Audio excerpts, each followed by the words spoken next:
ಸಿಂಹವಂಶದವ್ರಿಗೆ ದುಡ್ಡಿಗೇನು ಬರ ಇಲ್ಲ. ನಿನ್ನ ಮಗಳು ಓದಿ ಕೆಲ್ಸಕ್ಕೆ ಹೋಗಿ ನಮ್ಮನ್ನೆಲ್ಲ ಸಾಕ್ಬೇಕಾಗೂ ಇಲ್ಲ. ನಮ್ಮ ವಂಶದಲ್ಲಿ ಯಾರೂ ಓದಬೇಕಾಗೂ ಇಲ್ಲ. ಗೊತ್ತಾಯ್ತಾ?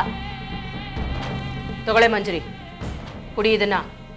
ಬಸ್ರಿ ಹೆಂಗಸರು ಇದನ್ನ ಕುಡಿದ್ರೆ ಹೆರಿಗೆ ಸುಲಭ ಆಗತ್ತೆ. ತಗೋ. ಅಯ್ಯೋ ನನಗೆ ಬೇಡ, ಅದು ಚೆನ್ನಾಗಿರಲ್ಲ.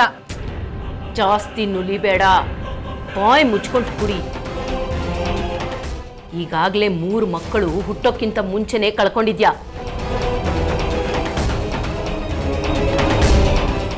4ನೇದಾದ್ರೂ ಭೂಮಿಗೆ ಬರಲಿ. ಕುಡಿ.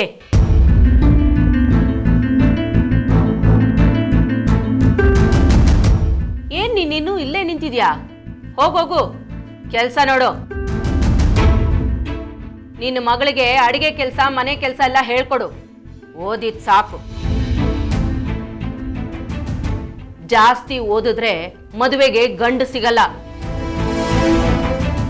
ದೊಡ್ಡವರು ಯೋಚನೆ ಮಾಡದೆ ಸುಮ್ಮನೆ ಹೇಳಿಲ್ಲ ಹೆಣ್ಮಕ್ಳು ಜಾಸ್ತಿ ಓದಬಾರ್ದು ಅಂತ. ಅಬ್ಬೆ, ನಿಮಗೆ ಎದುರು ಮಾತಾಡ್ತಿದ್ದೀನಿ ಅಂತ ಅನ್ಕೊಂಬೇಡಿ. ಹಿರಿಯನ ಮೇಲೆ ಗೌರವ ನನಗೂ ಇದೆ. ಅವ್ರು ಮಾಡಿರೋ ಕಟ್ಪಾಡು ನಾನು ಒಪ್ಕೋತೀನಿ. ಆದರೆ ಆಗಿನ ಕಾಲ ಬೇರೆ ಇತ್ತು, ಈಗೆಲ್ಲ ಬದಲಾಗಿದೆ ಅಬ್ಬೆ. ಏನ್ ಬದಲಾಗಿದೆ ನಿನ್ ತಲೆ?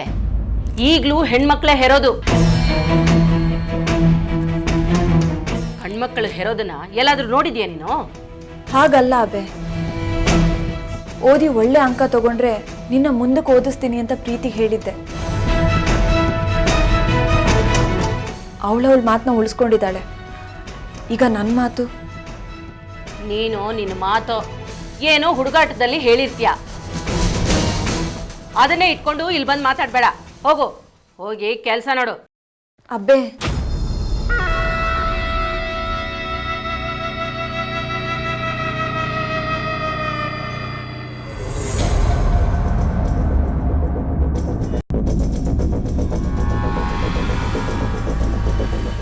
ನಾನಂತೂ ಅವಳನ್ನ ಮುಂದಕ್ಕೆ ಓದಿಸ್ತೀನಿ ಅಂತ ತೀರ್ಮಾನ ಮಾಡಿದ್ದೀನಿ.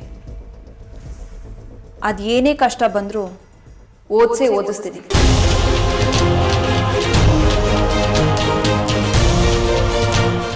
ಅಬ್ಬೆ, ಸುಮ್ಮನೆ ಮಾತಾಡಿ ಯಾಕೆ ಬಾಯಿ ನೋಸ್ಕೋತೀಯ? ಅದಕ್ಕೆ ಯಾರ ಮಾತು ಕೇಳಲ್ಲ. ಅವ್ರಿಗೆ ಹೇಗೆ ಬೇಕೋ ಹಾಗೆ ಮಾಡ್ತಾರೆ. ಇಷ್ಟಕ್ಕೂ ನಮ್ಮೂರಲ್ಲಿ 10ನೇ ಕ್ಲಾಸ್ಗಿಂತ ಮುಂದೆ ಓದೋರು ಯಾರಿದ್ದಾರೆ?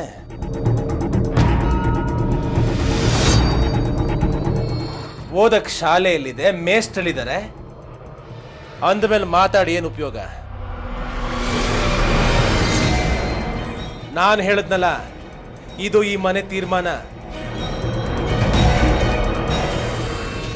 ಒಪ್ಪಿಗೆ ಆಗದೆ ಹೋದ್ರೆ ಪಂಚಾಯತಿಗೆ ತಗೊಂಡು ಹೋಗ್ಬೋದು. ಅವರೇನಾದ್ರೂ ನಮ್ಮ ಊರಿನ ಹೆಣ್ಮಕ್ಳು ಕಾಲೇಜ್ಗೆ ಹೋಗಿ ಓದ್ಬೋದು ಅಂದ್ರೆ ನಿಮ್ಮ ಮುಖ ನೋಡಿ ಒಪ್ಕೊಂಡ್ರೆ ಆಮೇಲೆ ನೋಡೋಣ. ಹೋಗ್ತೀನಿ.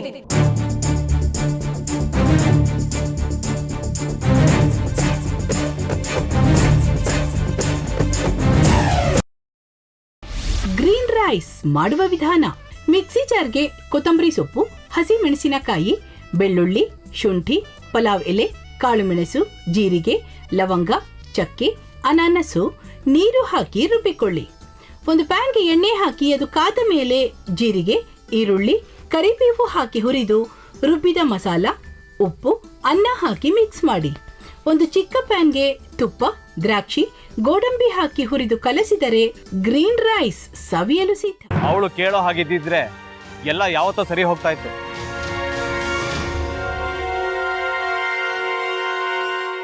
ಅದಕ್ಕೆ ನೀವಾದ್ರೂ ಏನು?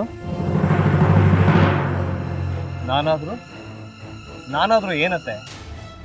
ಅವಳ ಹತ್ರ ಬಂದು ನೀನು ಸೋಲೋದು ಬೇಡ, ನಾನೇ ಸೋಲ್ತೀನಿ, ನೀನು ನಮ್ಮ ತಂದೆಗೆ ಅವಮಾನ ಮಾಡಿದ್ರು ಪರವಾಗಿಲ್ಲ, ದಯವಿಟ್ಟು ಮನೆಗೆ ಬಾ ಅಂತ ಬೇಡ್ಕೋಬೇಕಾ? ಹಾಗೆಲ್ಲ ಅಳಿ ಅಂದ್ರೆ ಸಂಸಾರ ಅಂದಮೇಲೆ ಇಂಥದೆಲ್ಲ ಏನಾದರೂ ಒಂದು ಇದ್ದೇ ಇರುತ್ತೆ. ಹೋರಾಟ ಮಾಡಿದ್ಲು.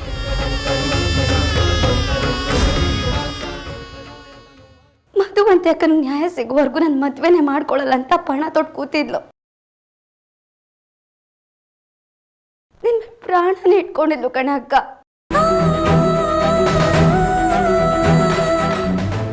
ಅವಳು ಮೈ ಮೇಲೆ ನೀನು ಸೇರ್ಕೊಂಡು ಅವಳ ಸಂಸಾರನ ಹಾಳು ಮಾಡ್ತಿದ್ಯಲ್ಲೇ.